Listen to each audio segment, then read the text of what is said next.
ഈ ലോകത്തെ ഏറ്റവും വലിയ സ്ഥാപനം മാതൃത്വമാണെന്ന് ഞാൻ വിശ്വസിക്കുന്നു. ഈ ലോകത്തെ ഏറ്റവും വലിയ സംസ്കാരം മാതൃത്വമാണ്. ഖലീൽ ജിബ്രാന്റെ കവിതയുണ്ട്, ഏതൊരു സ്ത്രീയിലും അന്തർലീനമായ ഗാനമാണ് മാതൃത്വം. അത് പുരുഷന്മാരും സ്ത്രീകളും എന്ന് തിരിച്ചറിയുന്നുവോ അന്നേ സ്ത്രീയുടെ വ്യക്തിത്വം ആദരിക്കപ്പെടുകയുള്ളൂ. ഏതൊരു സ്ത്രീയിലും അന്തർലീനമായ ഗാനമാണ് മാതൃത്വം. അത് മനസ്സിലാക്കിയാൽ സ്ത്രീയുടെ മേലെ കൈവക്കാൻ ഒരു പുരുഷനും ധൈര്യം വരില്ല. ഏത് സ്ത്രീയും പെങ്ങളാണ് എന്ന് കാണാൻ സാധിക്കാൻ, പെൺകുട്ടി അവളുടെ മാനം കാക്കാൻ, സ്വന്തം വീടിന്റെ മേൽക്കൂരക്ക് ചോട്ടിൽ രക്തബന്ധുക്കളിൽ നിന്ന് മാനം കാക്കാൻ പാതിരാവിൽ വിളക്ക് കത്തിച്ചു വെക്കേണ്ടി വരുന്ന നാടായി നമ്മുടെ ചില പ്രദേശങ്ങൾ മാറുന്നത്. ഇതൊക്കെയാണ് നാം നേരിടുന്ന മാനവികതയ്ക്കെതിരായ വെല്ലുവിളികൾ. പ്രവാചക തിരുമേനി മുഹമ്മദ് നബി സല്ലല്ലാഹു അലൈഹി വസല്ലമയോട്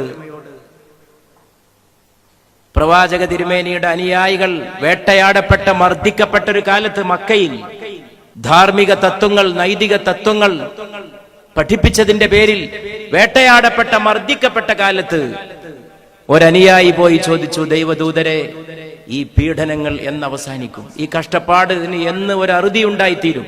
മുഹമ്മദ് നബി സല്ലല്ലാഹു അലൈഹി വസല്ലം അതിന് നൽകിയ മറുപടി, എല്ലാം അവസാനിക്കും, ഈ മരുഭൂമിയിലൂടെ ഒറ്റക്കൊരു പെൺകുട്ടി സഞ്ചരിക്കും എന്നായിരുന്നു.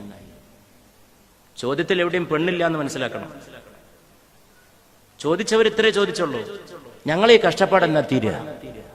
ഞങ്ങൾക്കെതിരായി ഈ മർദ്ദനങ്ങൾ എന്നാണ് അവസാനിക്കുക? ഈ കടുത്ത പീഡനങ്ങൾക്ക് എന്നാണ് ഒരു അന്ത്യം ഉണ്ടാവുക? മുഹമ്മദ് നബി സല്ലല്ലാഹു അലൈഹി വസല്ലം അതിന് നൽകിയ മറുപടി, ഒക്കെ അവസാനിക്കും, ഒറ്റക്കൊരു പെൺകുട്ടി ഈ നാട്ടിലൂടെ സഞ്ചരിക്കും.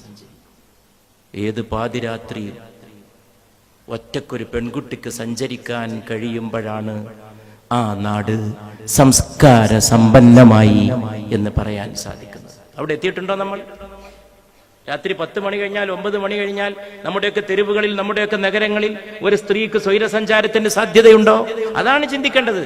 എന്നിട്ട് മതി പ്രബുദ്ധതയെക്കുറിച്ച്, മാനവികതയെക്കുറിച്ച് നാം അവകാശവാദങ്ങൾ ഉന്നയിക്കാൻ. ആ പോണത് എന്റെ പെങ്ങളാണ്, ആ പോണത് എന്റെ മാതാവാണ്. ഖലീൽ ജിബ്രാൻ പറഞ്ഞ പോലെ ഏതൊരു സ്ത്രീയിലും അന്തർലീനമായ ഗാനമാണ് മാതൃത്വം.